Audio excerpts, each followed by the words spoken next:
Have you ever been in a moment under pressure, under stress, when the stakes were high, and wondered, can I really count on the people around me?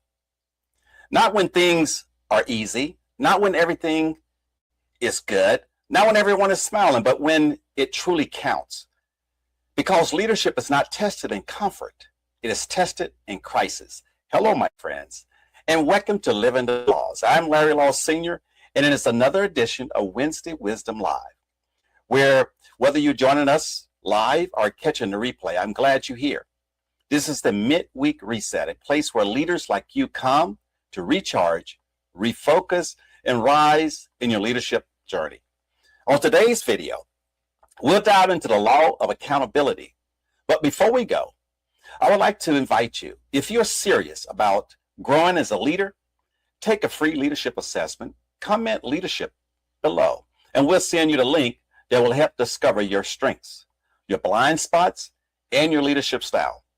Take the Law's Leadership Assessment on demand. Now let's get into it. The law of accountability reminds me of something we used to say in the military. Simply, but powerful.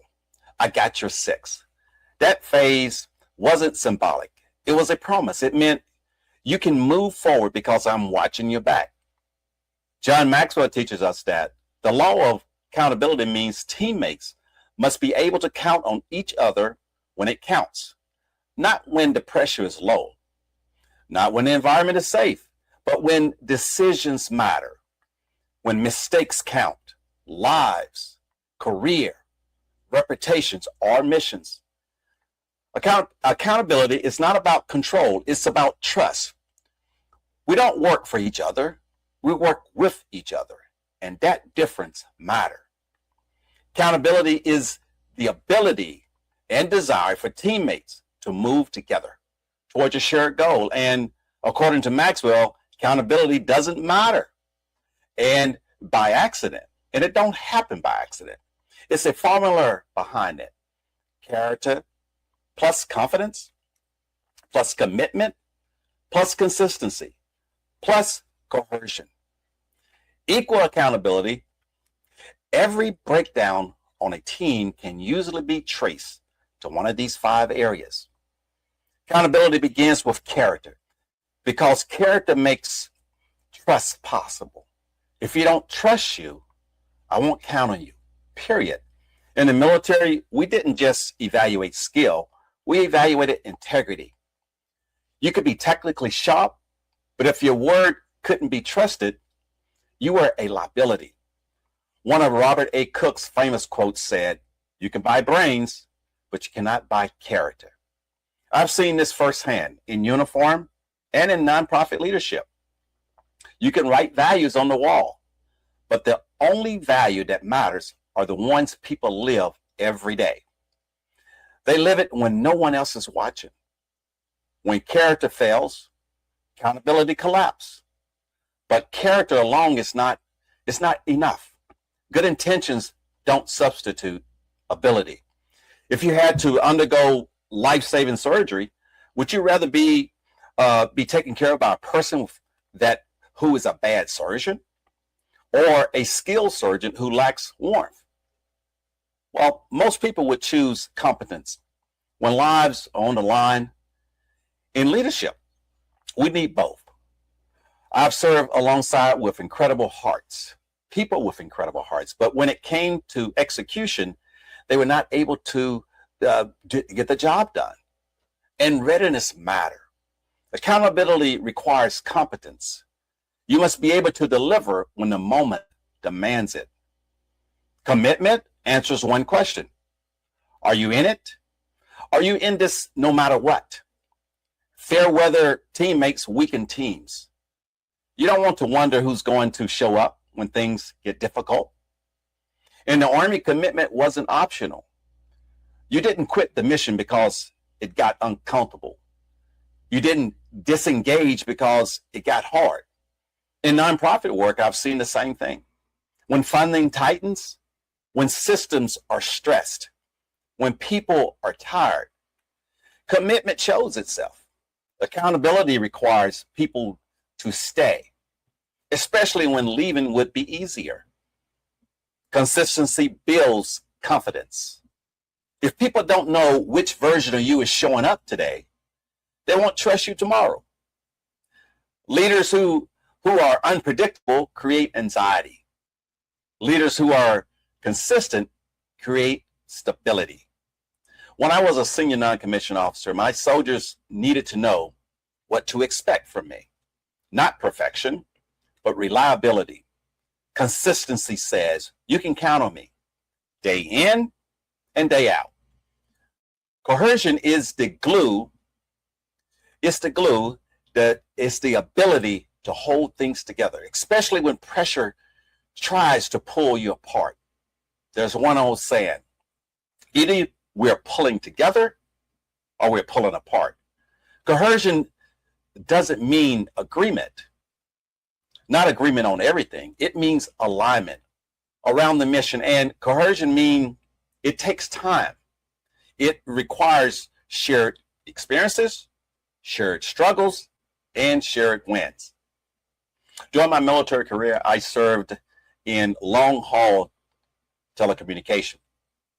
This is where our mission depended on establishing reliable links from forward positions, from forward areas back to core headquarters. In training, we practiced line of sight and troposcatter communications, reaching miles. And with satellite and real-world operations, teams deployed overseas, sometime in hostile environments, to establish distant end terminals that would reach and connect back to headquarters. These missions were demanding. Teams traveled through difficult terrain and in some cases conducted airborne operations just to get to their position. Once they was there on the ground, every step mattered. However, we aligned our systems and linked up, fully confident that the distant end team would be there. There was no guessing. There was no second guessing. No wondering if they would show up. We knew they would be online at the required time. And here's the key. This is the key leadership lesson. That confidence wasn't based on hope. It was built on accountability. I've carried this mindset in nonprofit leadership when our counselors serve families on the brink of foreclosure. When veterans trust us with their financial futures, accountability matters. People don't need perfection. They need dependability. And on the chessboard, every piece has a role. By winning, it doesn't come from individual brilliance. It comes from coordination.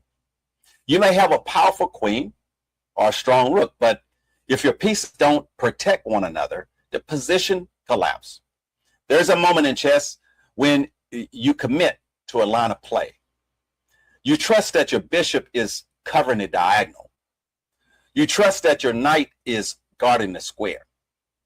If one piece fails to do its job, the entire strategy fails. The entire strategy falls apart. Great players don't just ask, what move can I make? They ask, what can I count on my position to do? Leadership works the same way. When trust breaks, you feel it. You feel it immediately. Nobody likes a traitor. Nobody respects inconsistency. And nobody follows anyone they cannot rely on. Broken accountability doesn't always expose itself. It erodes slowly, quietly, until one day the team no longer believes. That's why leadership must be intentional about building accountability. Develop pride in group membership. People protect what they are proud of. They are proud to belong, to convince the team they're the best. Belief fuels performance. So give recognition whenever possible. What gets recognized gets repeated. Credibility takes time, but once it's built, it becomes a force multiplier, because you can't do anything that truly counts without accountability. So here's the question. Can your team count on you when it counts? And just as important, can you count on them? Until next time, Stay wise and stay ready, because if you stay ready, you don't have to get ready. So keep living the laws. I'm Larry Law Sr., reminding you to think before you move and to make your next move your best move.